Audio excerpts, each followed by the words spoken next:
Challenge Day 13. 13. When I was 27 years old, I left a very demanding job in management consulting for a job that was even more demanding, teaching. I went to teach 7th graders math in the New York City public schools. And like any teacher, I made quizzes and tests. I gave out homework assignments. When the work came back, I calculated grades. What struck me was that IQ was not the only difference between my best and my worst students. Some of my strongest performers did not have stratospheric IQ scores. Some of my smartest kids weren't doing so well. And that got me thinking. The kinds of things you need to learn in 7th grade math, sure they are hard. Ratios, decimals, the area of a parallelogram. But these concepts are not impossible, and I was firmly convinced that every one of my students could learn the material if they worked hard and long enough. After several more years of teaching, I came to a conclusion that what we need in education is a much better understanding of students and learning from a motivational perspective, from a psychological perspective. In education, the one thing we know how to measure best is IQ. But what if doing well in school and in life depends on much more than your ability to learn quickly and easily? So, I left the classroom and I went to graduate school to become a psychologist. I started studying kids and adults in all kinds of super challenging settings. And in every study, my question was, who is successful here and why?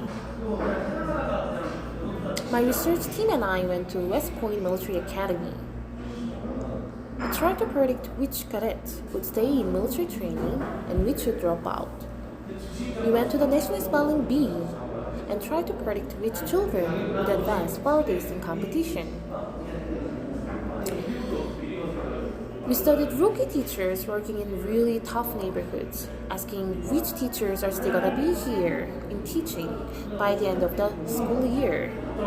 And of those, who will be the most effective at improving learning outcomes for their students? We partnered with private companies, asking which of these salespeople is gonna keep their jobs and who's gonna earn the most money. In all those very different contexts, one characteristic emerged as a significant predictor of success. And it wasn't social intelligence, it wasn't good looks, physical health, and it wasn't IQ. It was grit. Grit is passion and perseverance for very long-term goals. Grit is having stamina. Grit is sticking with your future, day in, day out, not just for the week, not just for the month, but for years, and working really hard to make that future a reality. Grit is living life like it's a marathon, not a sprint. A few years ago, I started studying grit in the Chicago public schools. I asked thousands of high school juniors to take grit questionnaires, and then waited around more than a year to see who would graduate. Turns out, the grittier kids were significantly more likely to graduate, even when I matched them on every characteristic I could measure, things like family income, standardized achievement test scores, even how safe kids felt when they were at school.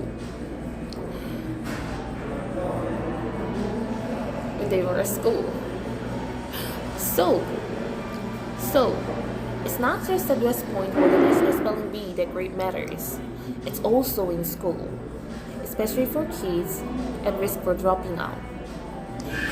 To me, the most shocking thing about grade is how little we know, how little science knows about building it. Every day, parents and teachers ask me, how do I build grading kids? What do I do to teach kids a solid work ethic? How do I keep them motivated for the long run? The honest answer is, I don't know. What I do know is that talent doesn't make you gritty. Our data show very clearly that there are many talented individuals who simply do not follow through on their commitments. In our data, grit is usually unrelated or even inversely related to measures of talent. So far, the best idea I've heard about building grit in kids is something called growth mindset. This is an idea developed at Stanford University by Carol Dweck, and it is the belief that the ability to learn is not fixed, that it can change with your effort. Dr. Dweck has shown that when kids read and learn about the brain and how it can changes and grows in response to challenge, they are much more likely to persevere when they fail because they don't believe that failure is a permanent condition. Failure is not a permanent condition, guys. Right? You can do it. 오늘 안 됐으면 내일 될 거니까 포기하지 말고 끝까지